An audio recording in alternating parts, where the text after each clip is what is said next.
ये कहानी आज से 500 साल आगे की है, जहाँ पर इंसानों ने अब बहुत ज़्यादा तरक्की कर ली है। वो अर्थ के अलावा बहुत सारे अलग अलग प्लैनेट्स तक पहुँच चुके हैं और ऐसे एक प्लैनेट का नाम होता है मैड्रिगल, जहाँ पर अब इंसान बस चुके हैं। इस प्लैनेट पर एक खास फ्यूल है जिसका नाम है ड्यूटेरियम, और ड्यूटेरियम को यूएनएससी ऑर्गेनाइजेशन, जो कि अर्थ की ऑर्गेनाइजेशन है जिसकी आर्मी का नाम स्पार्टन्स है, वो हासिल करना चाहती है। पर मैड्रिगल पर रहने वाले इंसानों ने अब उनके खिलाफ बगावत कर दी है, लेकिन उन्हें पता है कि जल्द यहाँ पर स्पार्टन की आर्मी आकर उनके ऊपर हमला करेगी। इसीलिए मैड्रिगल का लीडर अपने एक आदमी को यूएनएससी के पास भेजता है ताकि उनकी आर्मी स्पार्टन इनके ऊपर हमला ना करे। ये शांति चाहते हैं, पर यूएनएससी वाले इनकी प्रपोजल को एक्सेप्ट नहीं करते। इसीलिए अब मैड्रिगल पर रहने वाले इंसानों को पता है कि यूएनएससी की आर्मी स्पार्टन जल्दी इनके ऊपर हमला करेगी, जिसका सामना करने के लिए तैयार होते हैं। हालांकि ये जानते हैं कि ये यूएनएससी की आर्मी का सामना नहीं कर सकते। वहीं लीडर की बेटी को दिखाया जाता है जो बाहर अपने दोस्तों के साथ होती है, और तभी उसे एक एलियन शिप दिखता है जो इनके ऊपर हमला कर देता है, जिसमें लीडर की बेटी क्वान के सभी दोस्त मारे जाते हैं। वो किसी तरह से अपने बेस पर वापस आ जाती है, जिसके बाद वो अपने पिता को बताती है कि जिन्होंने हमारे ऊपर हमला किया है वो यूएनएससी की आर्मी स्पार्टन नहीं है, बल्कि वो एलियंस हैं। पर उसकी बात पर उसके पिता विश्वास नहीं करते। अभी यहाँ पर एलियंस आ जाते हैं जो इनके ऊपर हमला कर देते हैं। वो यहाँ पर लगभग सभी लोगों को मार देते हैं। पर अब यहाँ पर यूएनएससी की टीम स्पार्टन भी आ चुकी है जो इंसानों को बचाती है और एलियंस के ऊपर हमला करती है। वो एक एक करके सभी एलियंस को मार देते हैं, लेकिन अब यहाँ पर इस प्लेनेट पर रहने वाले सभी लोग मारे जा चुके हैं। सिर्फ यहाँ पर क्वान बची होती है।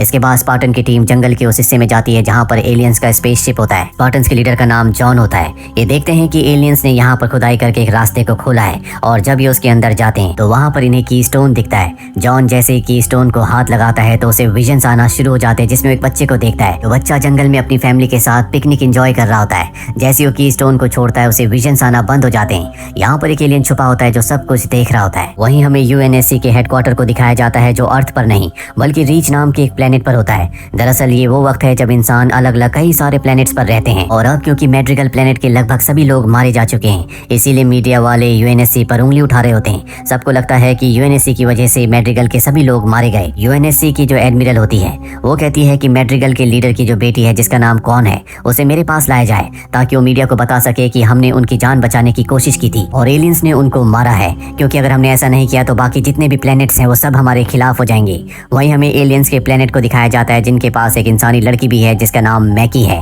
और यहाँ पर जो एलियंस का लीडर होता है वो मैकी को बताता है कि जॉन नाम के एक इंसान ने जब कीस्टोन को छुआ तो कीस्टोन उसी तरह से एक्टिवेट हो गया जिस तरह से तुम्हारे छूने से एक्टिवेट हुआ करता था।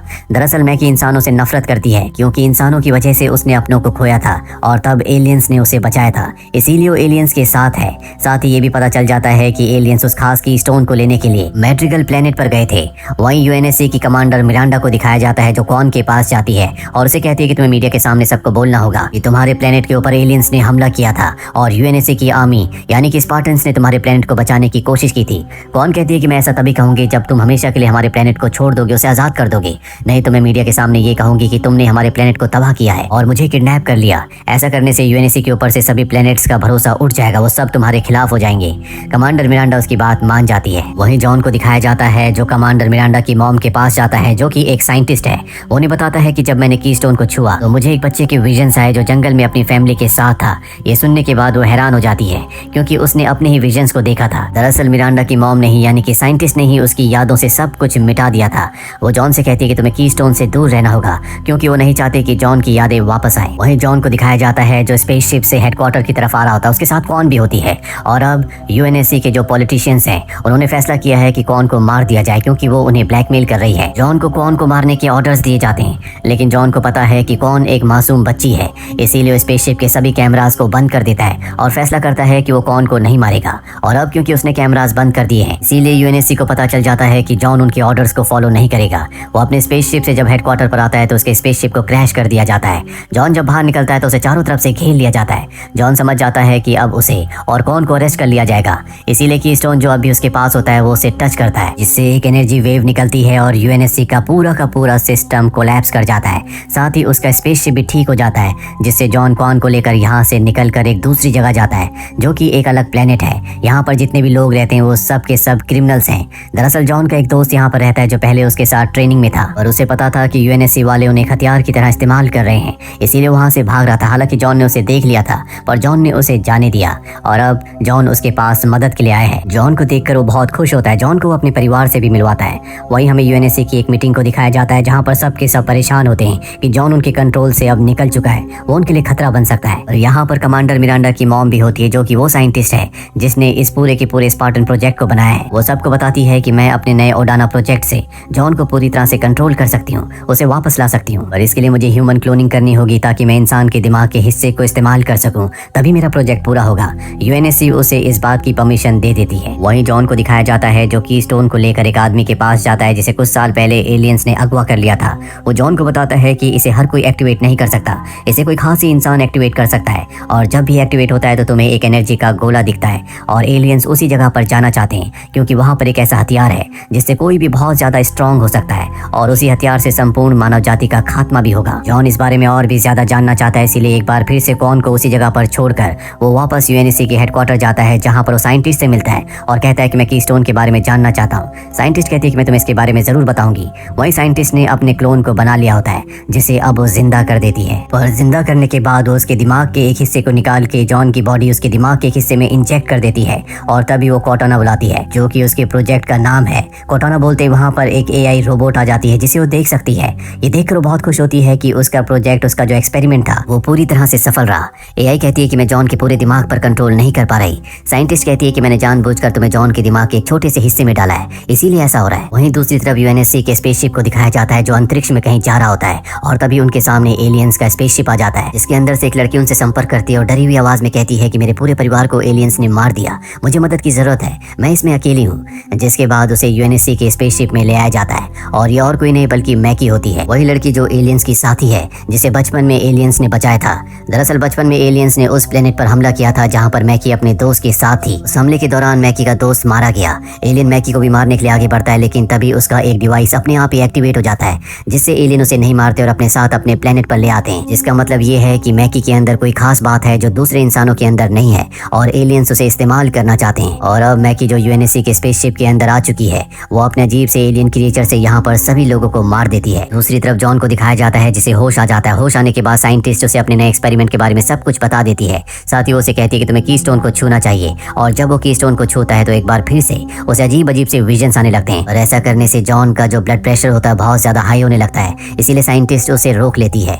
और अब जॉन की बॉडी के अंदर एक खास डिवाइस होता है जो उसकी फीलिंग्स को एक्टिवेट नहीं होने देता। ये बात जॉन के उस दोस्त ने जिसके पास वो कॉन को छोड़कर आया है उसे बताई होती है, और अब जॉन उस डिवाइस को अपनी बॉडी से निकाल लेता है। जब वो बाहर जाता है तो उसे वहाँ पर एक डॉग दिखता है जिससे उसके अंदर फीलिंग्स आना शुरू हो जाती है। वापस आकर एक बार फिर से कीस्टोन को टच करता है, उसे अपने विजन्स आते हैं। इस बार उसे पता चल जाता है अपने विजन्स में जिस बच्चे को देखता है वो उसी का बचपन है। वो अपने मॉम डैड को भी देखता है, और इसके बाद उसके दिमाग में जो एआई है जिसका नाम कोटाना है, उसकी मदद से वो उस प्लेनेट को ढूंढ लेता है जिसके उसे विजन्स आते हैं। वो तय करता है कि वो उस प्लेनेट पर जाएगा। कोटाना उसे बताती है कि बहुत सालों पहले वहाँ पर वायरस फैल गया था, पर जॉन अब उस प्लेनेट पर जाना चाहता है। ये बात वो साइंटिस्ट को बताता है। साइंटिस्ट भी उसके साथ जाने के लिए तैयार हो जाती है, और जल्द ये दोनों के दोनों उस प्लेनेट पर पहुंच जाते हैं। वहाँ पहुंचने के बाद जॉन अपने बचपन के घर को ढूंढ लेता है। घर के अंदर जाने के बाद उसे अपने बचपन की यादें आती हैं, जिसमें उसे याद आता है कि जब वो बहुत छोटा था वो अपने डॉग के साथ घर के बाहर गया था, जहाँ उसे गुफा में बहुत बड़ा कीस्टोन दिखा था। जैसे उसने कीस्टोन को छुआ था वो एक्टिवेट हो गया था। साथ ही वो अपने बचपन की यादों में अपने घर में साइंटिस्ट को भी देखता है, जिससे उसे समझ में आ जाता है कि साइंटिस्ट बचपन से उसे और उसके परिवार को जानती है।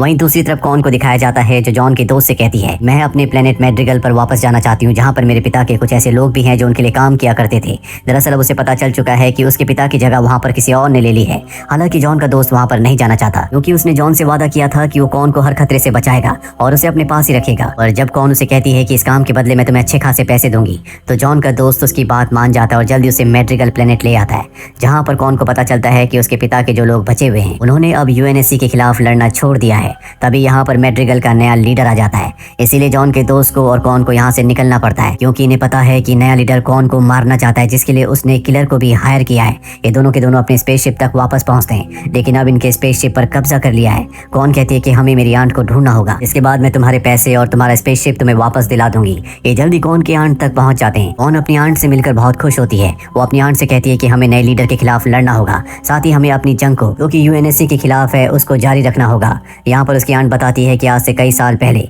रेगिस्तान में तुम्हारे पिता को मिस्टिक लोग मिले थे, जिनसे मिलने के बाद तुम्हारे पिता ने यूएनएससी के खिलाफ जंग का ऐलान कर दिया था। और अब यहाँ पर वो किलर आ जाती है जिसे यहाँ के नए लीडर ने कॉन को मारने के लिए हायर किया है। वो कॉन की आंट को मार देती है और इससे पहले कि वो कॉन को मारती, जॉन का दोस्त कॉन के साथ इस जगह से निकल जाता है। वहीं जॉन को दिखाया जाता है जो अपने बचपन की यादों से उस बड़े कीस्टोन तक पहुंच जाता है, जिसके बाद साइंटिस्ट साइंटिस्ट यहाँ पर यूएनएससी की अपनी टीम को बुला लेती है। ये वाला जो की स्टोन है वो एक क्रिस्टल के अंदर बंद होता है और जब इसे निकाला जाता है तो बहुत तेज साउंड प्रोड्यूस होता है और इस साउंड का एहसास मैकी को भी होता है, जिसे अब पता चल चुका है कि वो दूसरा की स्टोन कहाँ पर है। वहीं अब जॉन अपने बचपन की यादों को और भी ज्यादा जानना चाहता है, इसीलिए की स्टोन को टच करता है, जिससे उसे पता चलता है कि जब वो छोटा था तो साइंटिस्ट ने उसे अगवा कर लिया था और तभी साइंटिस्ट उसके सामने आ जाती है। वो उसके ऊपर हमला करने के लिए उसकी तरफ बढ़ता है, लेकिन तभी कोर्टाना जो कि उसके नर्वस सिस्टम से कनेक्टेड है वो उसे बेहोश कर देती है। जब जॉन को होश आता है तो देखता है कि उसके ऊपर एलियन शिप है। दरअसल एलियंस ने यहाँ पर हमला कर दिया होता है, वो उस बड़े की स्टोन को लेने के लिए यहाँ पर आए हैं। इसमें वो कामयाब भी हो जाते हैं कि एलियन की स्टोन को लेकर स्पेसशिप में चला जाता है, जिसके बाद स्पेसशिप से कुछ गिरता है और जब जॉन उसकी तरफ जाता है तो देखता है कि ये एक लड़की है जो और कोई नहीं बल्कि एलियंस की साथी मैकी है।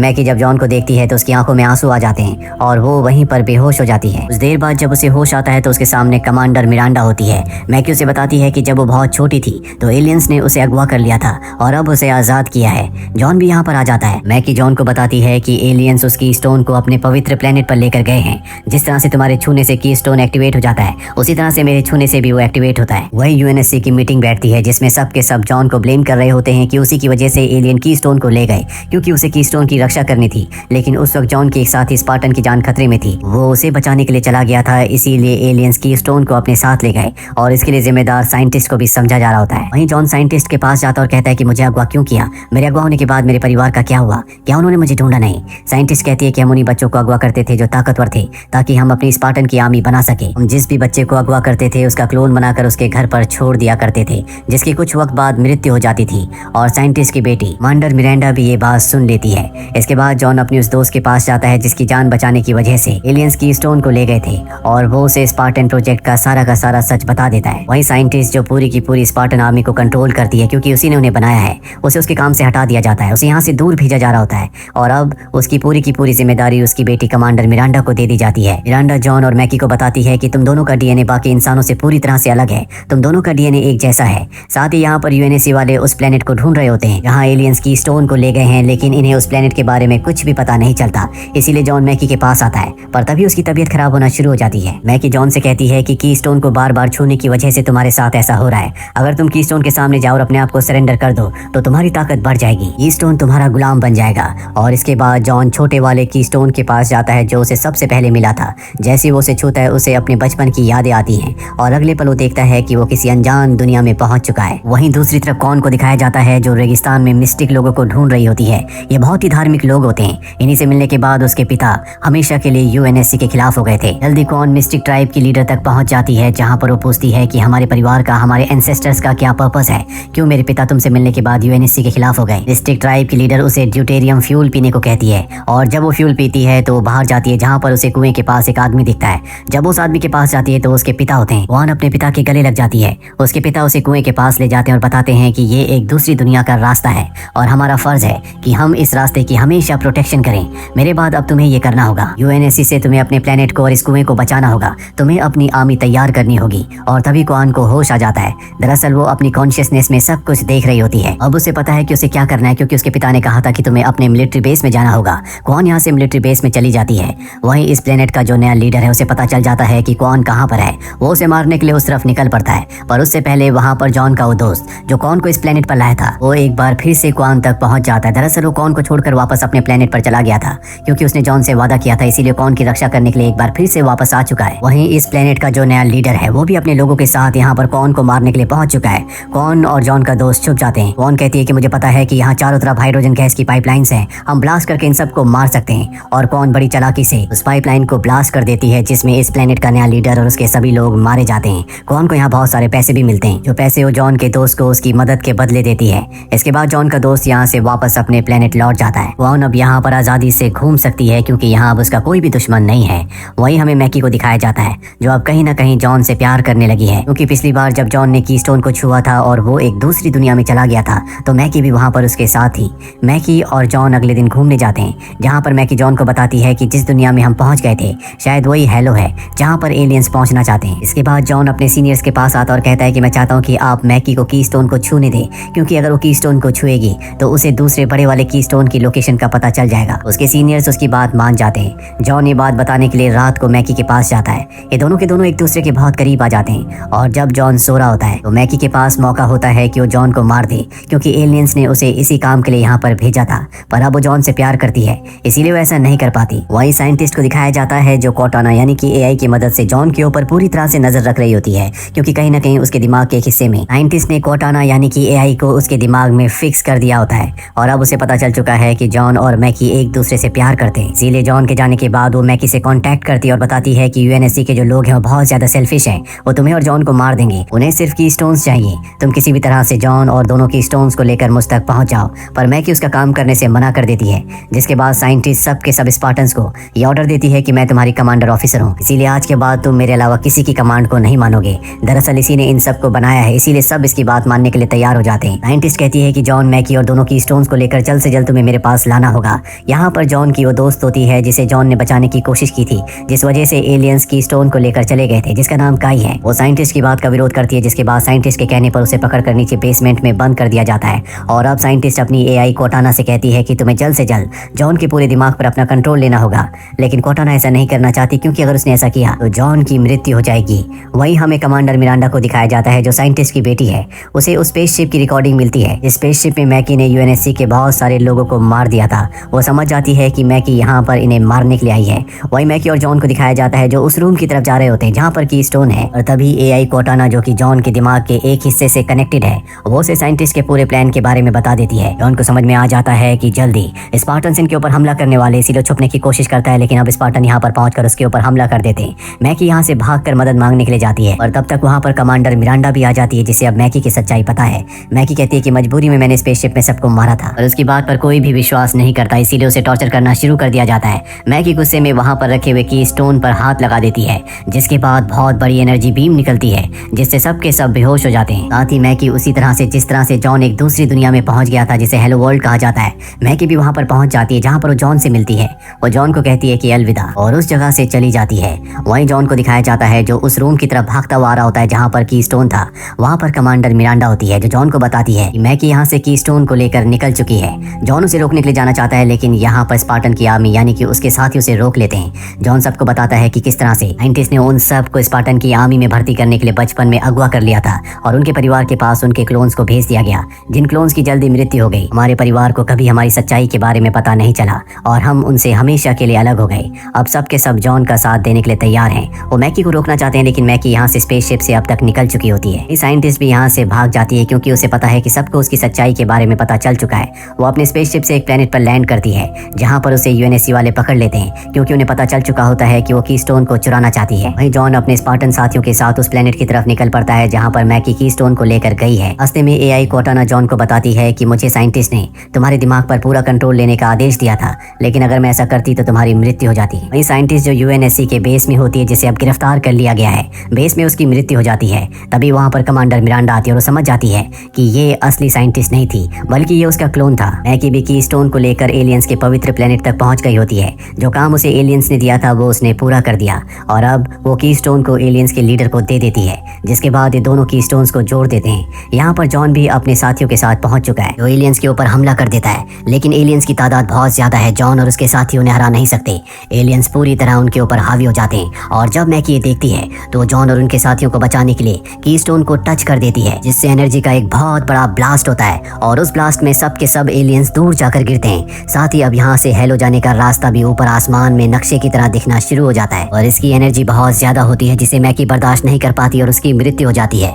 मैकी की मृत्यु के बाद वो नक्शा भी आसमान से गायब हो जाता है। एलियंस एक बार फिर से वापस लौट आते हैं, जो जॉन और उसके साथियों के ऊपर हमला कर देते हैं। जॉन उनका सामना करने की कोशिश करता है, लेकिन वो जॉन को बहुत बुरी तरह से जख्मी कर देते हैं, और जॉन की अब मृत्यु होने वाली है। और मृत्यु से पहले वो एआई कोर्टाना को कहता है कि तुम मेरे दिमाग पर पूरी तरह से कंट्रोल ले लो। इसके बाद उसकी मृत्यु हो जाती है, और एआई कोर्टाना उसके दिमाग पर पूरी तरह से कंट्रोल कर लेती है। इसके बाद कोर्टाना के कंप्यूटराइज्ड दिमाग के सामने एलियंस टिक नहीं पाते, और यहाँ पर जॉन, जिसके अंदर कोर्टाना है, वो दोनों की स्टोन्स को और अपने साथियों को लेकर स्पेसशिप से इस जगह से निकल जाती है। जॉन के छूने से इस बार की स्टोन एक्टिवेट नहीं होता, क्योंकि जॉन मारा जा चुका है।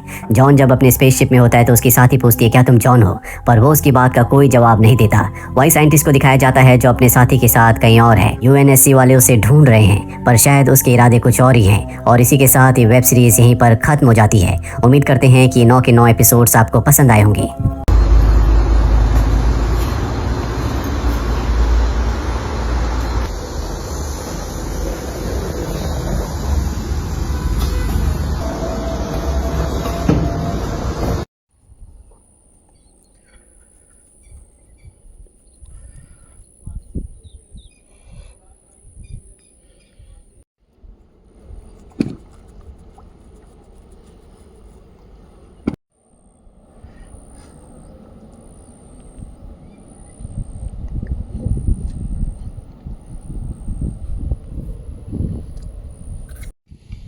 क्रान से उठाए हैं ये सब, देख नहीं रहे हो। और वहाँ खड्डा कैसे हो गया, उधर तो मिट्टी पट गई है ना, इधर तो काफी मिट्टी पटी।